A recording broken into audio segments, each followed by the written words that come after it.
Hello and welcome to my channel BioStudies. So, today's topic is osmotic pressure. So, what is osmotic pressure? It is defined as the pressure which is required to completely stop the entry of water into osmotically active solution. Okay. In the last lecture, I have told you that what actually is osmotically active solution. Osmotically active solution is a solution जिसका water potential कम होगा और वहाँ water move करेगा, मतलब कि उस area में water आएगा, उस सॉल्यूशन में वाटर आएगा जहाँ पर वाटर पोटेंशियल कम है, from high water potential to low water potential. ठीक है. So that solution is osmotically active solution through semi permeable membrane. हमने लास्ट लेक्चर में ऑस्मोसिस पढ़ा था, दैट इज की movement of water from higher to lower water potential through this semi permeable membrane. But osmotic pressure क्या होता है? It is defined as the pressure which is required to stop that entry of water. जो water high to low आ रहा था उसको रोकना है. अब उसके लिए जो प्रेशर यूज होता है दैट इज ऑस्मोटिक प्रेशर. अब देखो, यू शेप ट्यूब दी है, इस तरफ लेफ्ट साइड में क्या है, प्योर वाटर है, और राइट साइड में शुगर सोल्यूशन यानी कि एक सॉल्यूट एडेड है. राइट. सिचुएशन अगर हम 1 देखें तो नॉर्मली होगा क्या कि water moves from pure water from this side to the sugar solution and increasing the volume. Of course higher to lower potential वो मूव करेगा थ्रू, यहाँ पर एक सेमी परमिएबल मेम्ब्रेन है, through this semi permeable membrane water move करेगा इधर से इधर. Okay. And to stop this movement, आप बताओ यहाँ से यहाँ वाटर आ रहा है, लेफ्ट साइड से राइट साइड वाटर मूव कर रहा है. अगर हमारे को इस वाटर को नहीं आने देना तो हम यहाँ से एक प्रेशर यूज करेंगे, यहाँ से एक प्रेशर अप्लाई करेंगे to stop this water entry. To stop this movement, pressure is applied to this sugar solution and this stopping pressure is the osmotic pressure. तो अब समझ आया कि what actually osmotic pressure is. So osmotic pressure क्या है? ये एक ऐसा प्रेशर है जो कि इस वाटर को यहाँ आने से रोक रहा है, और जो ये सॉल्यूट सोल्यूशन है, जो ये शुगर सोल्यूशन है, ये एक प्रेशर अप्लाई कर रहा है, दैट इज ऑस्मोटिक प्रेशर. ठीक है. ओके. यहाँ पे अच्छा, लास्ट लेक्चर के अकॉर्डिंग अगर हम देखें तो टाइप्स ऑफ ऑस्मोसिस है यहाँ पर, एंडोस्मोसिस और एक्सोस्मोसिस. अब ये क्या होता है? एंडोस्मोसिस, एंड मतलब कि एंट्री, एक्सो यानी कि उसका एग्जिट. यहाँ पर ऑस्मोटिक एंट्री हो रही है वाटर की सेल में, और इधर क्या हो रहा है? ऑस्मोटिक विड्रॉल, या फिर हम कह सकते हैं वाटर बाहर की तरफ रिलीज आउट हो रहा है. तो ये दो इसके टाइप्स थे. ओके. ये तो लास्ट लेक्चर का हो गया. अगर हम इसी लेक्चर को कंटिन्यू करें तो यहाँ पर एक मैथमेटिकल फॉर्मूला आता है ऑस्मोटिक प्रेशर के लिए. So this pi is for osmotic pressure, that is an atmosphere और PA और Pascal's. Pi is equals to CRT. C is molar concentration of the solute which you are added, right?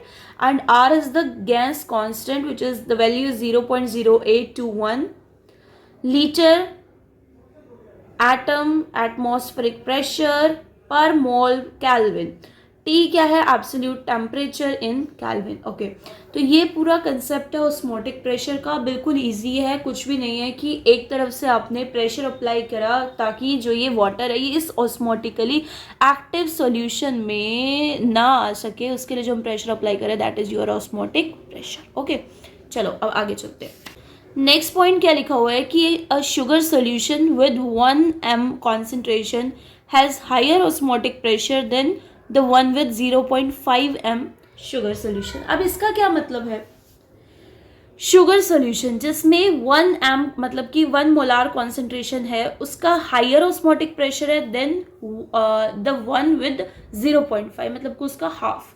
ये कहना चाहता है कि जैसे जैसे सोल्यूट ज़्यादा होगा, सोल्यूट मॉलिक्यूल्स जैसे कि शुगर के मॉलिक्यूल्स ज़्यादा है, तो जैसे सोल्यूट ज़्यादा होगा मोर अट्रैक्शन होगी for water, more pressure needed to stop. Of course अगर सोल्यूट मॉलिक्यूल्स ज़्यादा है तो वाटर अट्रैक्ट ज़्यादा, मतलब कि अगर सोल्यूट ज़्यादा है तो उस एरिया में वाटर फ्री तो कम हो जाएंगे ना, तो जो दूसरी तरफ से वाटर आ रहा है उसका अट्रैक्शन बढ़ जाएगा टुवर्ड्स दैट साइड जहाँ पर सोल्यूट ज़्यादा है. Right.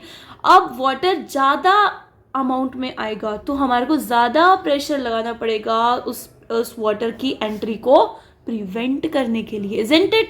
So more pressure needed to stop water entry. चलो इस पॉइंट को हम न्यूमेरिकली समझते हैं. मैं आपको ना 2 न्यूमेरिकल्स बताऊंगी और उससे एक कॉन्सेप्ट को अच्छे से क्लियर करना है हमने. Calculate the osmotic pressure of 0.5 m sugar solution at 27 degree Celsius. तो ये टेम्परेचर दिया है, pi is equals to CRT हमने अभी पीछे देखा ही है, C हमारे को पता है, यहाँ पे 0.5 दिया है, R का वैल्यू इज 0.0821, ये तो चलो कांस्टेंट है, इसका तो वैल्यू फिक्स होता है। 27 डिग्री सेल्सियस को कैल्विन में अगर आपने कन्वर्ट करना है तो इसको ऐड करवा दो 273 के साथ, ओवरऑल 300 कैल्विन बन जाएगा। Put the values and answer हमारा इसका आएगा 12.32 ATM एटमॉस्फेरिक प्रेशर। ओके, तो ये जो ATM ये 12.3 आया। ओके, यहाँ कॉन्सेंट्रेशन थी 0.5। ओके, अगर हम मान लो कॉन्सेंट्रेशन को 1 कर दें, जो हमारा C है कॉन्सेंट्रेशन है, उसको सॉल्यूट कॉन्सेंट्रेशन को हम डबल कर दें तो क्या होगा, तो यहाँ सॉल्यूशन के बाद आया 24 पॉइंट, यानी कि इसका एग्जैक्ट डबल। इस न्यूमेरिकली हमने इस चीज़ को देखा कि doubling the solute concentration will double the osmotic pressure, and we concluded, we prove that thing कि मोर सॉल्यूट होगा तो मोर ऑस्मोटिक प्रेशर रिक्वायर्ड होगा to stop that water from entering. देखो कितना इजीली हमने प्रूव भी कर लिया कि कैसे ऑस्मोटिक प्रेशर इंक्रीज हो रहा है। और देखो स्टूडेंट्स, जो ऑस्मोटिक प्रेशर होता है ये एक पॉजिटिव प्रेशर होता है, पॉजिटिव प्रेशर अप्लाई किया जाता है, जबकि जो ऑस्मोटिक पोटेंशियल होता है जिसे हम सोल्यूट पोटेंशियल भी बोलते हैं वो नेगेटिव होते हैं, क्योंकि जितना ज़्यादा सोल्यूट होगा उतना ज़्यादा नेगेटिव वैल्यू हो जाएगा सोल्यूट पोटेंशियल का।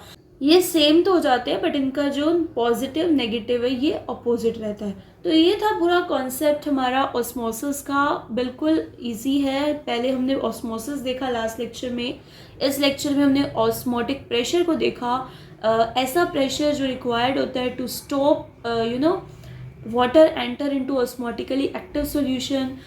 ऑस्मोटिकली एक्टिव सॉल्यूशन को मैंने अच्छे से लास्ट लेक्चर में भी समझाया था, इस लेक्चर में भी अगेन रिपीट किया है। तो ये पूरा कंसेप्ट अब क्लियर हो चुका है। नेक्स्ट लेक्चर में हम प्लाज्मोलाइसिस को डिस्कस करेंगे। तो if you have any doubt in this topic, put your doubts in the comment box. Thank you students, thanks for watching.